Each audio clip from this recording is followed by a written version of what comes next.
प्रिय विद्यार्थियों, BCom part second में आज अपन बात करेंगे प्रबंध के सिद्धांतों की, यानी प्रिंसिपल्स ऑफ मैनेजमेंट।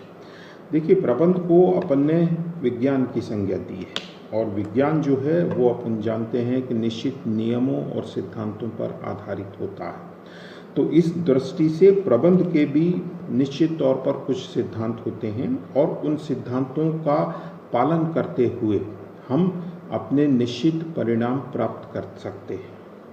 तो ये प्रबंध के कौन कौन से सिद्धांत हैं? तो अनेक विद्वानों ने प्रबंध के सिद्धांतों को परिभाषित करने का या बताने का प्रयास किया है, लेकिन इनमें सर्वाधिक महत्व हम जो हैं वो हेनरी फयोल के सिद्धांतों को देते हैं।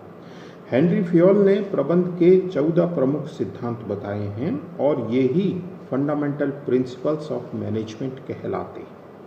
तो इन सिद्धांतों की यदि अपन चर्चा करें, बात करें, तो उनमें सर्वप्रथम पहला सिद्धांत श्रम विभाजन एवं विशिष्टीकरण का है, यानी division of work and specialisation. देखिए, फयोल ये कहता है कि हर व्यक्ति जो है वो हर कार्य में दक्ष नहीं है, योग्य नहीं है, निपुण नहीं है, उसकी रुचि नहीं है।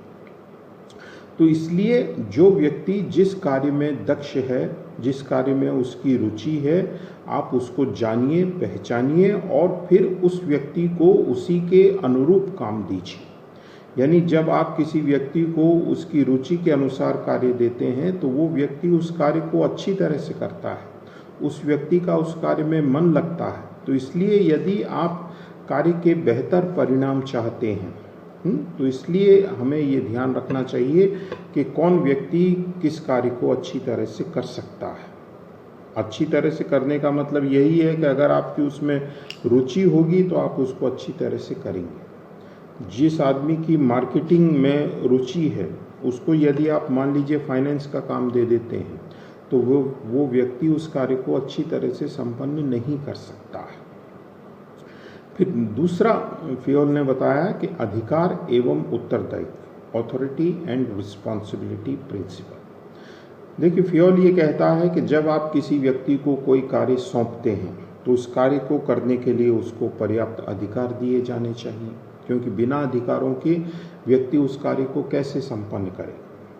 तो आप व्यक्ति को कार्य करने के लिए अधिकार सौंपिए और उन कार्यों के प्रति उस व्यक्ति को जिम्मेदार ठहराइए। यानी जब आपने कार्य सौंप दिए, कार्य के संबंध में अधिकार प्रदान कर दिए, तो उस व्यक्ति की ये जिम्मेदारी होनी चाहिए कि वो अपने अधिकारों का प्रयोग किस तरीके से कर रहा है, उसके प्रति वो उत्तर दे, जवाब दे। और अधिकार और उत्तरदायित्व दोनों समान रूप से होने चाहिए, यानी दोनों में एक बैलेंस होना चाहिए। अधिकार ज़्यादा नहीं हो या कभी उत्तरदायित्व ज़्यादा नहीं। फिर अगला प्रिंसिपल फयोल कहता है अनुशासन। अनुशासन यानी डिसिप्लिन। फयोल का ये मत है कि जब एक संस्था में बहुत से व्यक्ति काम करते हैं, हर व्यक्ति जो है वो उद्देश्य प्राप्ति के लिए सहयोग कर रहा है, योगदान कर रहा है, तो उद्देश्य प्राप्ति जब ही संभव हो सकती है जब आप में एक डिसिप्लिन हो। क्योंकि जब सभी व्यक्ति एक निश्चित उद्देश्य को लेकर चल रहे हैं तो डिसिप्लिन का होना बहुत जरूरी है। क्योंकि अगर डिसिप्लिन नहीं होगा तो व्यक्ति जो है वो दिशाहीन हो जाएगा, संस्था जो है वो अपने उद्देश्य से भटक जाएगी, संस्था के साधनों का दुरुपयोग होगा, अपव्यय होगा और संस्था अपने लक्ष्यों को प्राप्त नहीं कर पाएगी। तो यदि आप प्रभावशाली ढंग से अपने लक्ष्यों को प्राप्त करना चाहते हैं तो इसलिए संस्था में हमको डिसिप्लिन मेंटेन करना चाहिए और अनुशासन का पालन होना चाहिए। फिर अगला प्रिंसिपल फयोल बतलाता है आदेश की एकता। आदेश की एकता, या इसको अंग्रेजी में अपन कहते हैं यूनिटी ऑफ कमांड।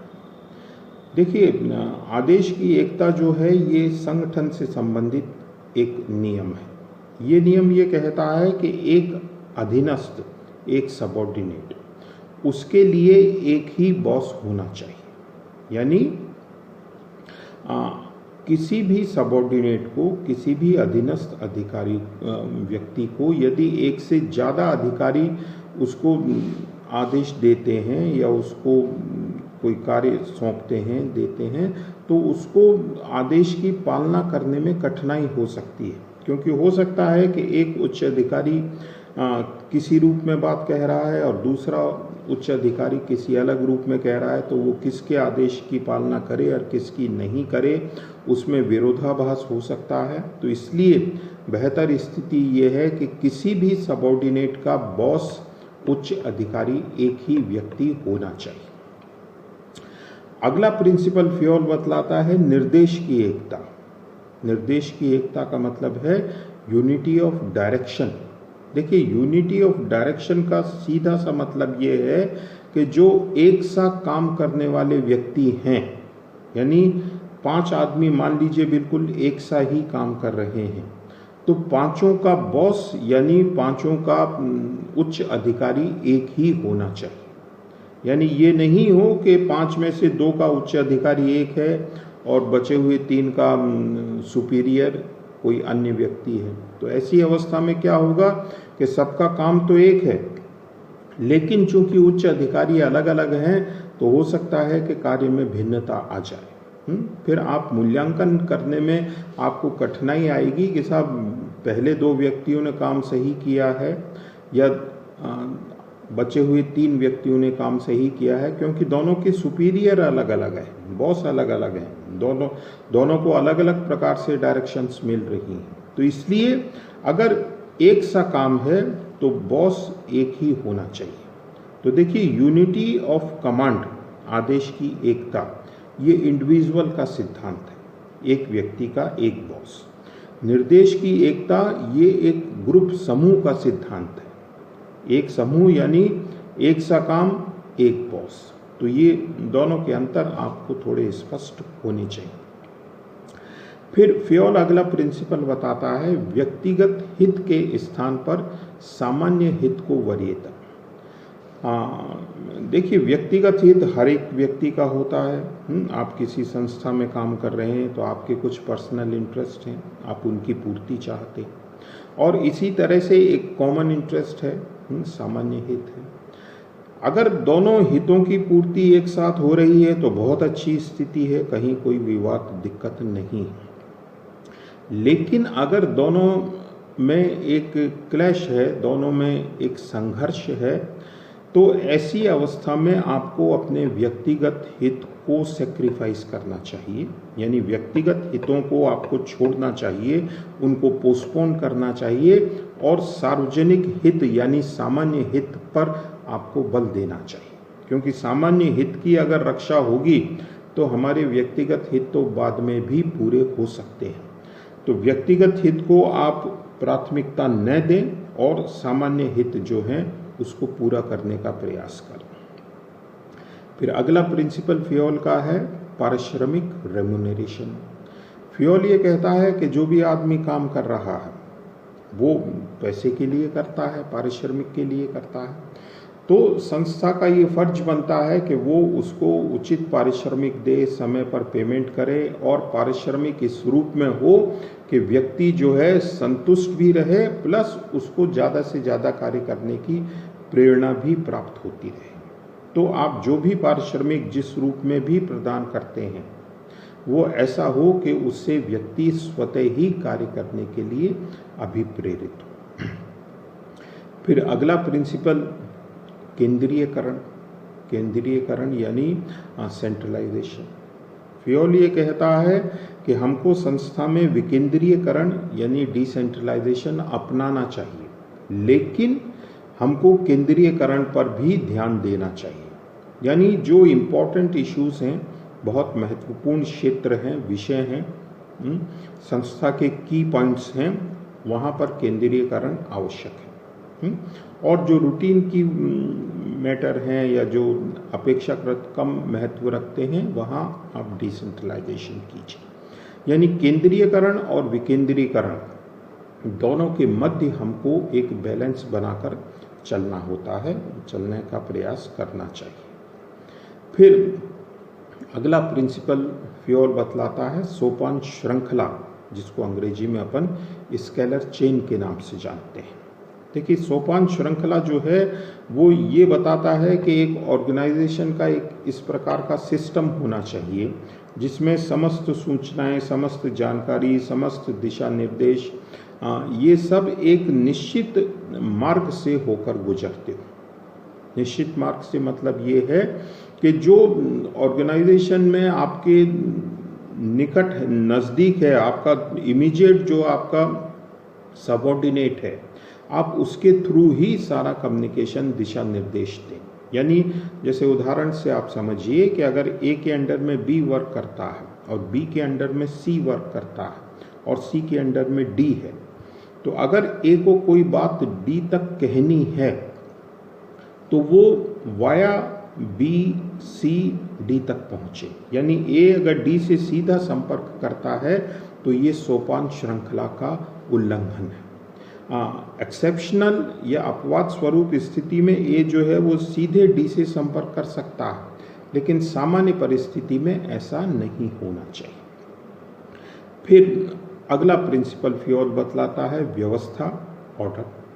व्यवस्था का मतलब ये है कि देखिए, जब इतने आदमी काम करते हैं, इतने आप संसाधन काम में लेते हैं, तो हर एक व्यक्ति का एक निश्चित स्थान हो, हर एक वस्तु का एक निश्चित स्थान हो और वो अपने निश्चित समय, निश्चित स्थान पर उपलब्ध भी हो। क्योंकि अगर मान लीजिए आपके संगठन में व्यवस्था नाम की कोई चीज़ ही नहीं है, तो ऐसी अवस्था में कार्य को संपन्न करना बहुत मुश्किल हो जाता है। तो आप एक सिस्टम बनाइए, एक व्यवस्था विकसित कीजिए और उस व्यवस्था का पालन भी हो रहा है या नहीं हो रहा है, इस पर भी आप ध्यान दीजिए। फिर अगला प्रिंसिपल फ्यूल जो बतलाता है वो है न्याय का प्रिंसिपल, प्रिंसिपल ऑफ जस्टिस।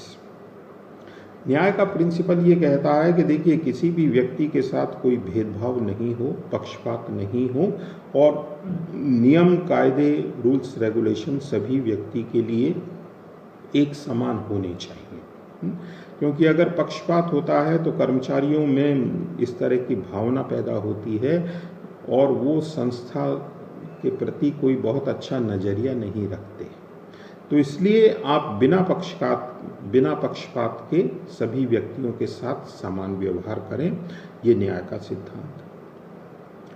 फिर अगला प्रिंसिपल फ्यूल कहता है कार्यकाल में स्थायित्व, स्टेबिलिटी प्रिंसिपल। स्टेबिलिटी प्रिंसिपल का मतलब ये है कि देखिए, फ्यूल ये कहता है कि अगर कर्मचारी लंबे समय तक संस्था से जुड़ता है तो जब ही उसमें संस्था के प्रति एक लगाव पैदा होता है। तो इसलिए आप कोशिश ये कीजिए कि कर्मचारी को लंबे समय तक जोड़िए। हायर एंड फायर, आज रख लिया कल हटा दिया, तो कर्मचारी जो है वो संस्था को अपनी नहीं समझता है और पूरी तरह से मन लगाकर काम नहीं करता है। फिर अगला सिद्धांत है पहलपन का सिद्धांत। पहलपन यानी इनिशिएटिव, यानी संस्था में हमको इस प्रकार का वातावरण विकसित करना चाहिए कि कर्मचारी स्वतः प्रेरित होकर कुछ अपने स्तर पर भी निर्णय ले सकें, कार्य कर सकें और उनमें इस प्रकार की भावना जागृत हो कि वो स्वयं बिना अपने उच्च अधिकारी से पूछे या उनके संपर्क में आए, वो संस्था के हित में स्वयं निर्णय ले। यानी हमको माहौल इस तरह का बनाना चाहिए जिसमें सबऑर्डिनेट जो हैं वो अधिकाधिक कार्य करने के लिए स्वतः प्रेरित हो। और लास्ट प्रिंसिपल फ्यूल का है समूह भावना, ग्रुप। फ्यूल ये कहता है कि जो भी आप उद्देश्य प्राप्ति के लिए कार्य कर रहे हैं वो सब एक ग्रुप एफर्ट है, समूह के प्रयास हैं। तो समूह में व्यक्ति जो है वो चाहे बहुत ऊंचे पद पर है या बहुत नीचे के पद पर है, लेकिन उसका कंट्रीब्यूशन है, तो सभी को आप एक इम्पोर्टेंस दीजिए और एक टीम स्पिरिट आप डेवलप कीजिए जिससे कि आपको अच्छे परिणाम प्राप्त हो। तो ये फ्यूल द्वारा बताए गए कुछ सिद्धांत हैं।